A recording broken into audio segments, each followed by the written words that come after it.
Anche se tradotto dall'armeno all'italiano, il suo nome significa Lago Nero, il lago di Sevan o lago di Van, il più grande dell'Armenia, è di un blu intenso e circondato da colline e monasteri. In passato fu teatro di battaglie tra cristiani armeni e arabi provenienti dalla vicina Turchia. Oggi è teatro di una nuova storia, quella che Umberto Perissinotto, scrittore veneto, ha riportato alla luce con il suo Lago di Van. Pubblicato dapprima in 500 copie, raggiungerà con la nuova ristampa l'ambito traguardo delle 50.000. Il Lago di Van nasce dall'esperienza familiare, dai racconti di mia madre quando ero piccolo. Mia madre era di origini armene, quindi io mi considero per metà armeno.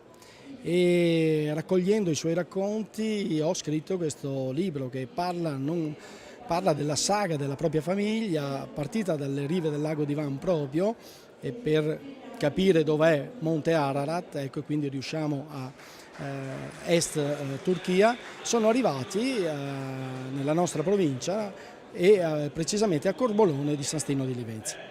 Questo libro è pubblicato dalla comunità armena di Filadelfia in lingua inglese in tutti gli Stati Uniti. Armeno per parte di madre, scrittore per raccontare esperienze di vita, Umberto Perissinotto è anche autore di Alla luce del giorno, un libro in cui emerge l'anima di un uomo che per professione rischia la vita per salvare vite. Alla luce del giorno è un libro scritto dall'animo, io oso dire, perché è dettato un po' dal mio lavoro. Io sono un vigile del fuoco e tutti quei momenti in cui io mi sono trovato a riflettere sulla vita, sulla mia persona, su quello che faccio, sugli altri, li ho trascritti in un racconto. È un libro che poi uso anche dire chiunque si immerge nella lettura trova se stesso, trova il percorso della propria vita e si intravede su quanto io ho scritto. Prima di lasciarvi e di augurare a tutti voi una buona lettura, Umberto ha deciso di regalarvi una notizia curiosa. Molte famiglie venete portano il cognome Armellin. In dialetto veneto l'albicocca viene chiamata Armellin. La pianta dell'albicocca proviene ed è la pianta simbolo dell'Armenia e proviene dall'Armenia.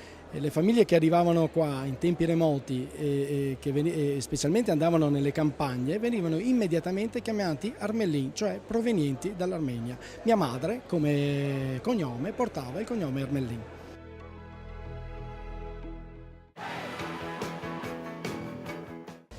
Ed entriamo in questo studio ideale da Fiera Cavalli Verona e come promesso ai nostri microfoni il Ministro alle Politiche Agricole Luca Zaia. Sentiamolo. Ministro, le mandano a casa dei proiettili, la sua colpa è quella di voler risanare l'ippica? Ma io non so se poi c'entri qualcosa con l'ippica o sia solo un'attività di qualche cretino. Prendiamone atto che c'è qualcuno che non ha tempo, che non sa come investire il suo tempo se non imbustando proiettili e spedendoli in giro. Però l'ippica va risanata, diceva.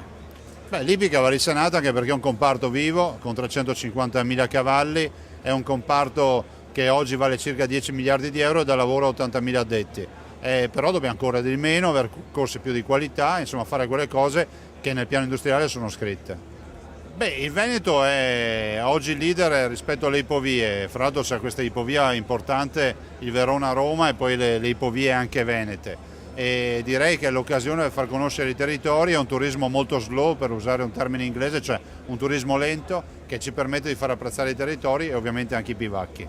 Grazie davvero, grazie al Ministro Luca Zaia. Noi siamo arrivati alle conclusioni di questa puntata di Cronache Trevigiane e speriamo che anche la prossima sia così interessante. E alla prossima ci rivediamo alla stessa ora e nella stessa televisione.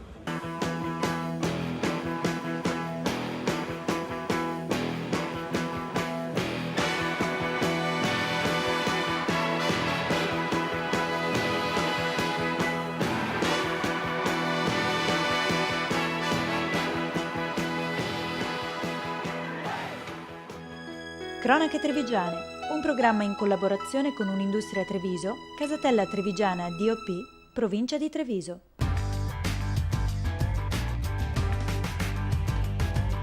Z Group, Communication by Image.